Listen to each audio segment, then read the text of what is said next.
Assalamualaikum warahmatullahi wabarakatuh. Perkenalkan, nama saya Sakinah dengan NIM 050933914, mahasiswi Universitas Terbuka. Pada kesempatan kali ini saya akan mempresentasikan tugas praktik 1 dari mata kuliah pemrograman berbasis web, yaitu membuat aplikasi website sheet atau sistem informasi tracking dan transaksi aplikasi untuk pemesanan dan distribusi bahan ajar. Baik, kita mulai dengan demonstrasi aplikasinya. Jadi pertama, di sini ada halaman login ya, halaman login aplikasi Sita.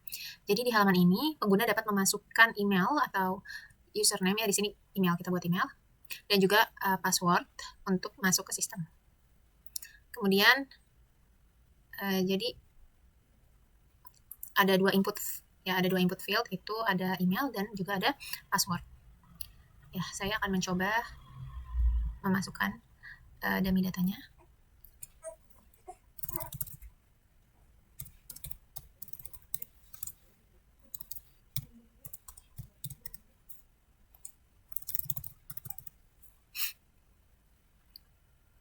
Nah, kemudian saya klik masuk. Bisa dilihat di sini, ya. Tadi terdapat pop-up atau muncul alert box berwarna hijau, itu artinya dan hilang selama 4 detik. Warna hijau itu artinya untuk data yang tepat ya, email dan password yang tepat. Kemudian kita masukkan dengan email password yang salah. Nah, bisa diperhatikan di sini ada alert box berwarna merah dengan icon peringatan yang mengatakan email atau password yang Anda masukkan salah. Nah, jadi alert tersebut juga sama, otomatis akan hilang setelah 4 detik atau bisa ditutup ya dengan klik tombol X. Kemudian selain fitur login utama, ada fitur tambahan di halaman ini, yaitu fitur lupa password. Ketika kita klik, nah, muncul box yang berisi form untuk mereset passwordnya. Jadi pengguna bisa memasukkan alamat email mereka, lalu klik link reset. Misalkan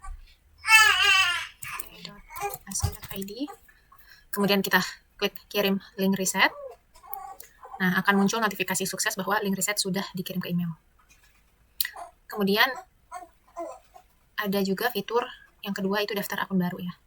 Ketika kita klik, akan muncul modal untuk registrasi user baru. Saya akan isi dengan data baru.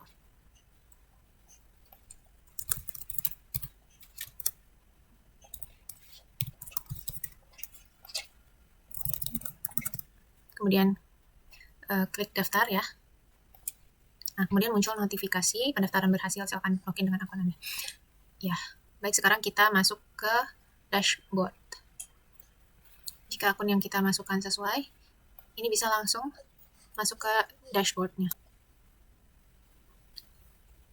Nah, setelah login berhasil, pengguna akan diarahkan ke halaman dashboard. Di bagian atas ada greeting ya, atau sapaan di sini, yang berubah sesuai dengan waktu lokasi sistem. Nah, karena sekarang siang ya, jadi tulisannya selamat siang dengan ada emoji tangan di sini. Karena ini menggunakan JavaScript untuk mengambil waktu dari sistem komputer. Kemudian di bagian bawah ada welcome section dengan background gradient hijau teal yang berisi penjelasan singkat tentang Sita. Kemudian ada 4 card statistik yang menampilkan total pesanan. Di sini ada 24 ya pesanan bulan ini. Kemudian dalam pengiriman 8 sedang dalam proses. Kemudian yang sudah selesai ada 16 pesanan selesai. Dan total bahan ajar ada 156 unit bahan ajar. Kemudian di bagian paling atas ada navigasi bar ya, berwarna gelap dengan menu-menu berikut. Ada informasi bahan ajar, ada tracking pengiriman, kemudian laporan. Laporannya ini bisa kita drop down submenu ya. Kemudian ada history transaksi bahan ajar, dan di pojok kanan ada tombol logout. Dan kita sekarang coba navigasi ke halaman lain. Kita akan klik menu tracking pengiriman. Nah, sekarang saya berada di halaman tracking pengiriman atau order tracking. Di halaman ini pengguna bisa melacak status pengiriman bahan ajar dengan memasukkan nomor delivery order. Kita akan mencari memasukkan nomor delivery ordernya dengan nomor misalkan DO 025.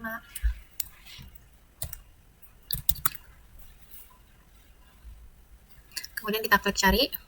Nah, setelah kita klik, muncul modal box yang menampilkan detail lengkap pengiriman.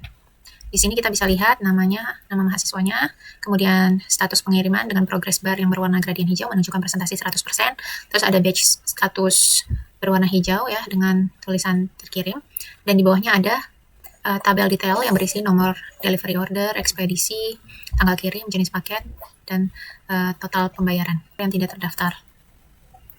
So, kita cari.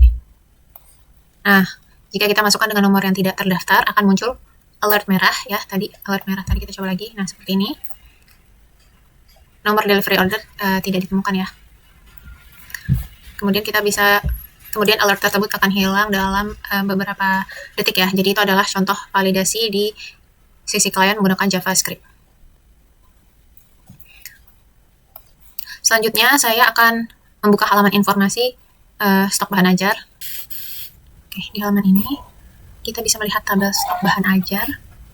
Ya, ada kode bahan, nama barang, jenis barang, kemudian ada hak juga dan stok. Nah, saat ini ada 3 data yang ditampilkan. Jadi data ini diambil dari variabel konstanta JavaScript bernama data bahan underscore ajar. Kemudian di pojok kanan atas ada tombol tambah bahan ajar dengan icon plus. Nah, misalkan nih di sini saya akan mendemonstrasikan cara menambahkan data baru. Misalkan kita sudah mengisi datanya, kemudian tambah.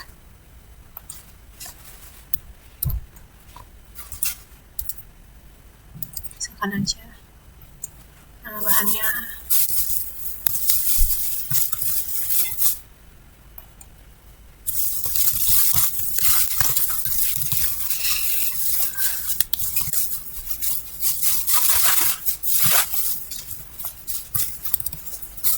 kemudian klik tambah. Setelah klik tambah, nah bahan ajar berhasil ditambahkan, muncul pop-up. Oke, kemudian otomatis model yang barusan tertutup dan data yang baru saya tambahkan muncul di bagian paling bawah tabel tanpa kita perlu reload halamannya.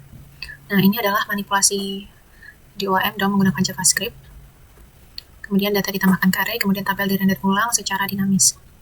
Oke. Nah, di sini untuk login.html ini saya akan menjelaskan strukturnya terlebih dahulu. Untuk login.html di bagian head saya menggunakan meta text standar, meta charset untuk encoding karakter Indonesia, kemudian meta viewport untuk membuat website responsif di mobile, dan title untuk judul halaman. Kemudian untuk form loginnya, kemudian form loginnya seperti ini. Jadi setiap input memiliki label yang jelas untuk accessibility, kemudian ID untuk diakses JavaScript, placeholder untuk petunjuk user, dan atribut required untuk validasi HTML5. Nah, kemudian di situ juga ada modal box.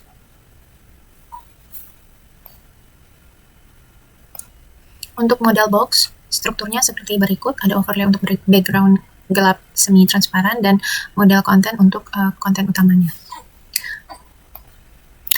Kemudian sekarang untuk CSS untuk styling dan layoutnya. Pertama saya menggunakan CSS variables di root ya. Nah,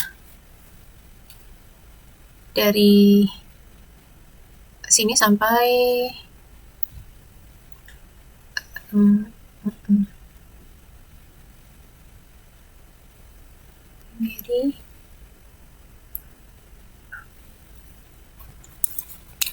ya, jadi di bagian ini menyimpan nilai yang sering dipakai seperti warna, spacing, dan border radius.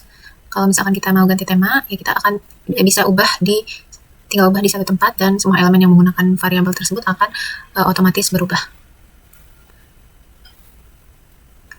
Kemudian untuk layoutnya saya menggunakan flexbox. Nah, ini membuat login container berada tepat di tengah layar secara horizontal dan vertikal ya.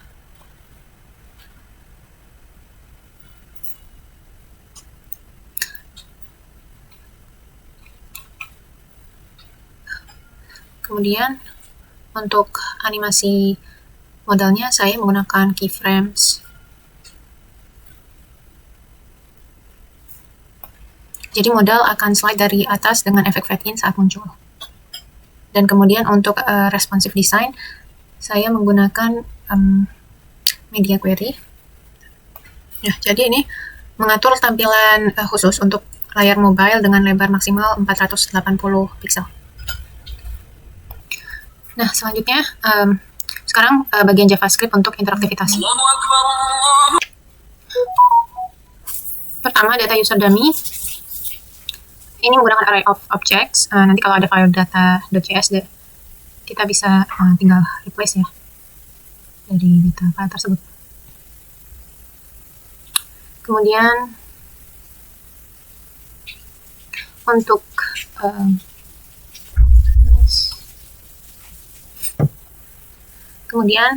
untuk handle form submit-nya saya gunakan event listener ya. Nah, prevent default ini mencegah halaman reload saat formnya disubmit. Kemudian saya ambil nilai dari input menggunakan get element by ID dan value. By ID-nya ya, get element by ID, password and value. Kemudian trim itu untuk menghapus spasi di awal dan akhir.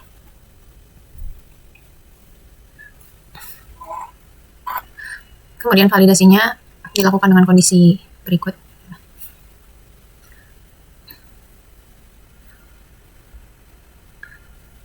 Jadi kita harus cek dulu apakah field kosong, lalu kita gunakan find.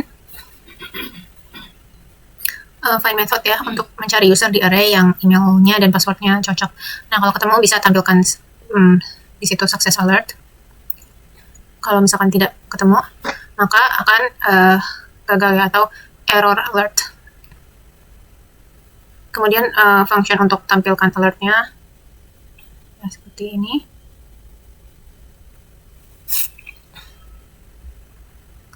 Itu ada text content untuk set isi text alert.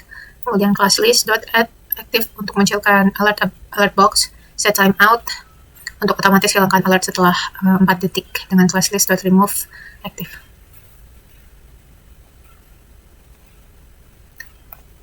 Kemudian kita ada di halaman stok sekarang.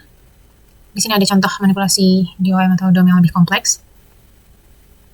Nah, data bahan ajar disimpan dalam array berikut.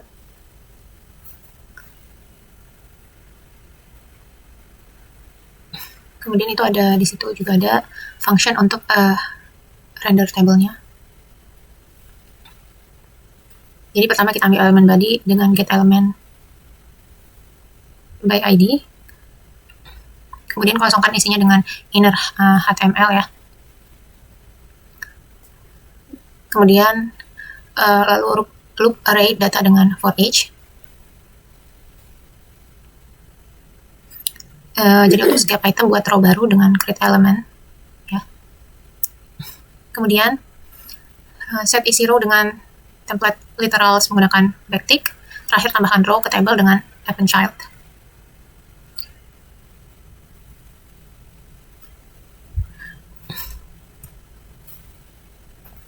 Kemudian di sini ketika user submit form tambah data ya. Nah, jadi ambil semua value dari form input, kemudian buat objek baru dengan data tersebut, kemudian push objek ke array dengan push berikut ya. Kemudian render ulang table dengan memanggil render table. Kemudian tutup modal. Jadi ini membuat data baru langsung muncul di tabel tanpa reload halaman. Nah, inilah yang disebut DOM atau DOM manipulation. Jadi HTML diubah secara programatik menggunakan JavaScript. Baik, itu tadi penjelasan lengkap tentang aplikasi Sita yang saya buat. Jadi untuk rangkumannya, aplikasi ini terdiri dari 4 halaman yang saling terhubung ya. Login, dashboard, tracking pengiriman, dan informasi bahan ajar. Kemudian menggunakan HTML semantik dengan struktur yang jelas dan valid, CSS modern dengan variables, flexbox, animation, dan media query untuk responsive design. JavaScript untuk validasi form, manipulasi DOM, DOM, event handling, dan manajemen data dengan array dan objects. Semua fitur berjalan di client-side tanpa memerlukan back-end atau database. Aplikasi ini mendemonstrasikan pemahaman fundamental web development, HTML untuk struktur, CSS untuk styling dan layout, JavaScript untuk interaktivitas. Terima kasih, sekian presentasi dari saya. Assalamualaikum warahmatullahi wabarakatuh.